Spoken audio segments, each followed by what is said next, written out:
Hi guys, and welcome back to English Harmony video blog. And this video is dedicated to Juhapekka's question. If I'm not mistaken, he's a Finnish guy, and he left a comment on my last blog post called, what was it called? Share your humiliating English conversation experiences and get advice. And basically I encouraged you to leave a comment about a particular experience you've had in the past whereby you couldn't speak with someone in English because you all of a sudden you just got stuck in a conversation and just couldn't move on. And Juhapekka's experience involves speaking with a South African guy. No matter how many times Juhapekka asked him to slow down and repeat the same thing, the guy just kept speaking at the same speed. So basically, the person just didn't realize what the concept of slowing the speech down involved, and he just kept speaking in the same manner, using some slang as well, and Juhapekka just struggled to understand. Basically, he just didn't get the conversation at all. So, Juhapekka's main question is how you can train your ear so that you can be sure you understand any native English speaker in the world. Any native or foreign English speaker for that matter, right? And right from the get-go, and I actually already explained that in my response, but I just want to touch upon it once more. Basically, right from the get-go, I have to tell you guys, it's just not possible to understand just about any English speaker in the world. It's just impossible. Simply because of the sheer number of different accents and ways of pronouncing English words that is out there.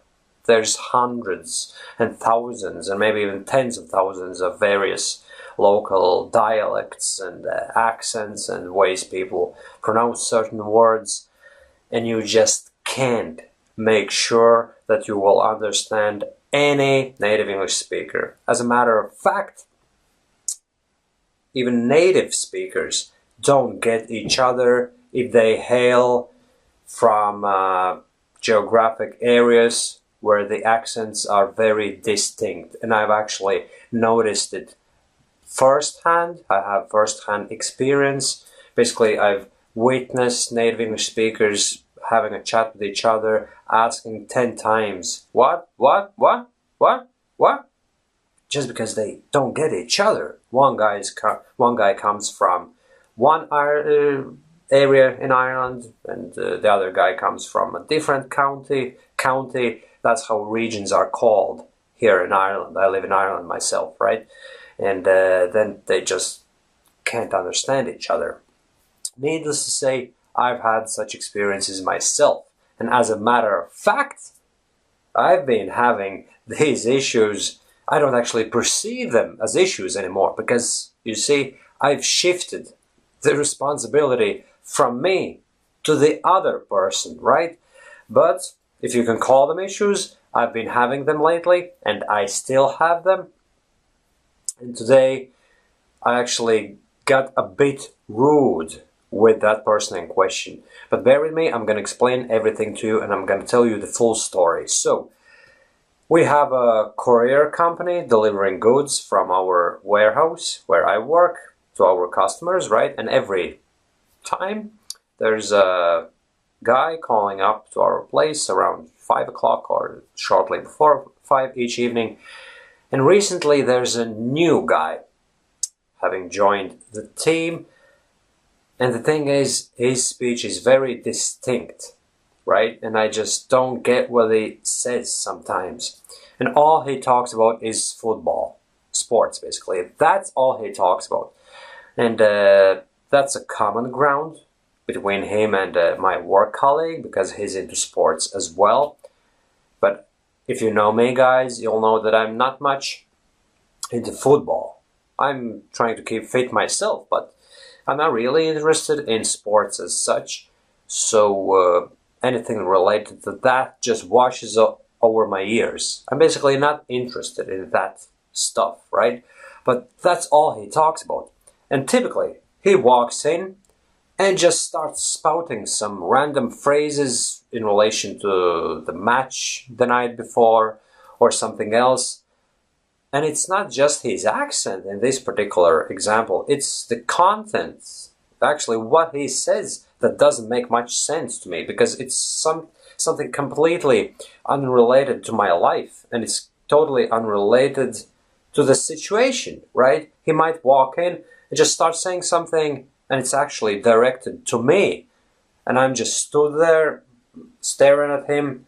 So the typical approach that so many foreign English speakers adopt is they feel guilty, they feel responsible for it. So basically, they would try their best to try and understand what that person is saying and ask them.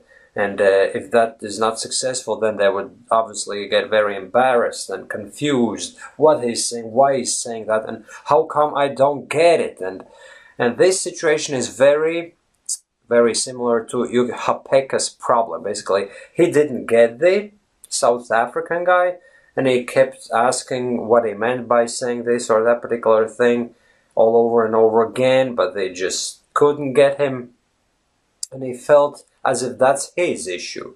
And then he makes it his task to make sure that he understands every native English speaker, because he feels that's what should happen. You're a foreigner, they're English speakers, and it's your duty to make sure that you understand what they're saying. But nothing could be further from the truth, my friends. I see it in a completely different light.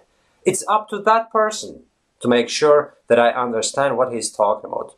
And if he is not bothered to slow down his speech, reduce his very distinct accent somewhat to a manageable level, and also not talk some random stuff to me that I have no interest in, right?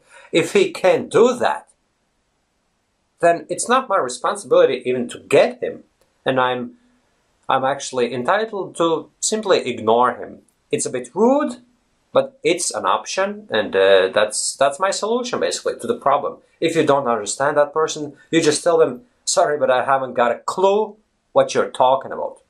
It might sound a bit offensive, because the inferred means the underlying message, right? It kind of goes without saying that you don't really care what he's saying. I don't know what you're talking about. As if that person doesn't mean anything to you. But come on, just think about it. If he is not bothered to accommodate for your comprehension ability, right, for you as a person, then why should you go out of your way completely and dedicate years of your life to learn all various accents of English and learn to understand them and all that? Just because that person isn't bothered to accommodate for you. It's a two-way process. Conversation is a two-way process. And if that person can't accommodate for you, you are actually in the right to completely ignore them. Just tell them, sorry, but I don't get what you're saying. I'm sorry about that, but I just don't understand what you're saying. And basically, the fine difference between getting totally embarrassed and being very confident is just this one sentence. Just tell them, sorry, but I just don't understand what you're saying. And that's all. And just make it sound really, really confident. Don't be like this. I'm sorry, I don't really know what you're saying, because your facial features and your hand gestures and basically your body language is going to convey the message that you're feeling guilty about the situation. But you have to carry yourself like this. Sorry, but I just don't get you. I just don't understand what you're saying. And that's all. And all of a sudden, the responsibility is transferred onto the other person. And it's totally up to him to leave or to carry on the conversation. Let him do what he wants. Let them choose the course of action they take. You don't have to take the responsibility on your shoulders. So basically, the solution is be a bit rude even. Just force yourself to be confident, even for that split second. while saying the sentence, sorry, I just don't get what you're saying. Sorry, I don't understand you. And that's it. That's simple. Next thing, I don't want to make this video very long so that you guys don't get really bored watching it, but there were a few more questions that Juhapekka asked, and I want to address them as well. I'd also want to ask what's the best way to deal with situations when you don't understand something at all. Actually, I answered this question already. Basically, just be honest.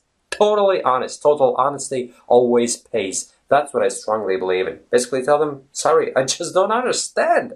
You're speaking too fast, and I struggle to understand your accent. And that's it. You have to be completely honest with that person. How can one prevent English blackouts when you suddenly lose the ability to speak at all?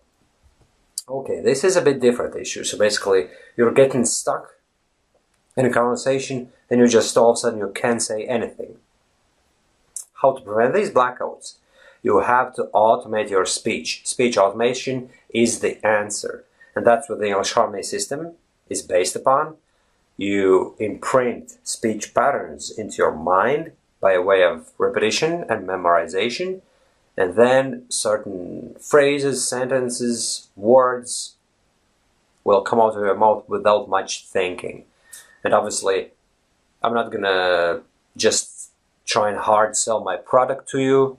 You can achieve the same effect even without using my system by way of spoken English practice, whereby you learn certain phrases, repeat them all over and over again, and then do some spoken English self-practice, whereby you imagine yourself in various situations and just use those phrases. Learn your phrase. A typical phrase that would come in handy when you get stuck is something like, oh, hold on, I'm not really sure how to put this, or something like that, you know.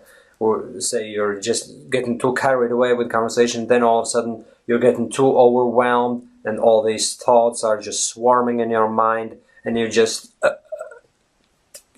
it's just too much for your brain, your mouth to handle, and then you can just use that phrase, oh, hold on, I'm sorry about that, I just got a bit overwhelmed. Even this is a valid phrase in its own right.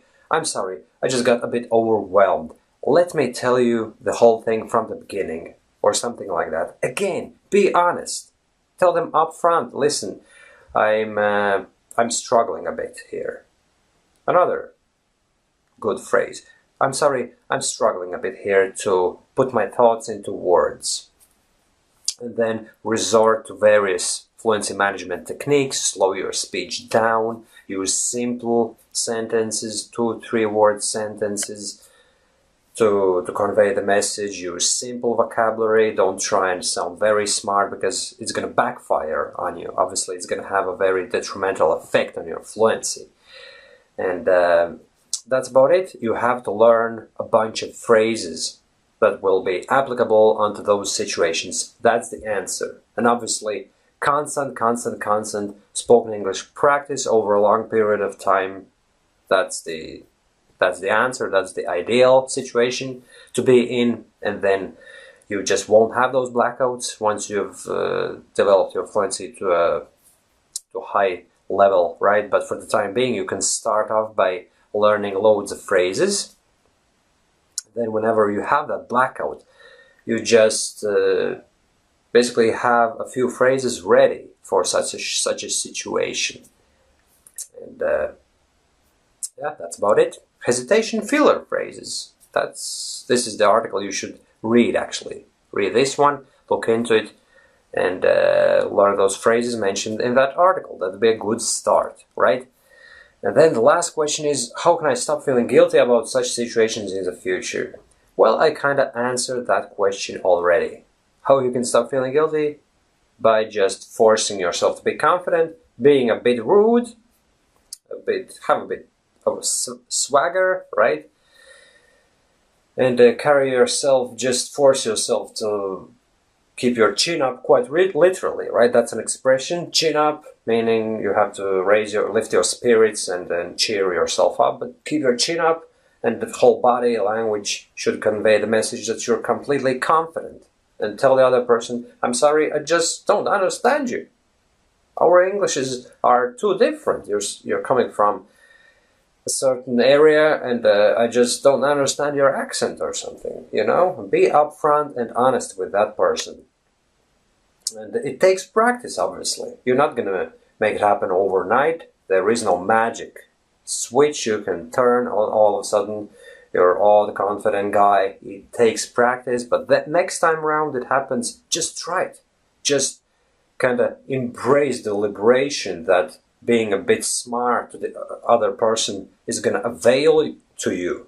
If normally you're a very shy person and always try to please everyone and be nice to everybody, it's just not possible really in real life to please everyone. Sometimes you just have to be just that little bit rude even, right?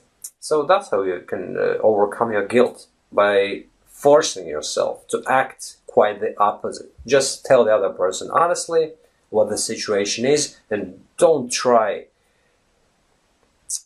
all you can to understand, and if it doesn't happen, then just you take all the responsibility. It's not your responsibility, it's that of the other person. If they don't accommodate for your comprehension level, then they don't deserve your you see, I got stuck for words now myself, right?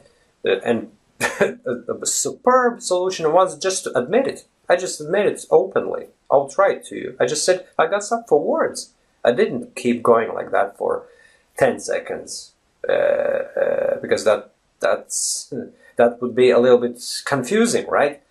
Anyway, I think you got the message, Juhapekka, and obviously if you have more questions, you're free to ask, and just about anyone else who has questions to me, you're free to publish them here on YouTube, or obviously on my blog if you're watching this video on my blog at englishharmony.com. Thanks for watching, my friends, and talk to you soon again. Bye-bye.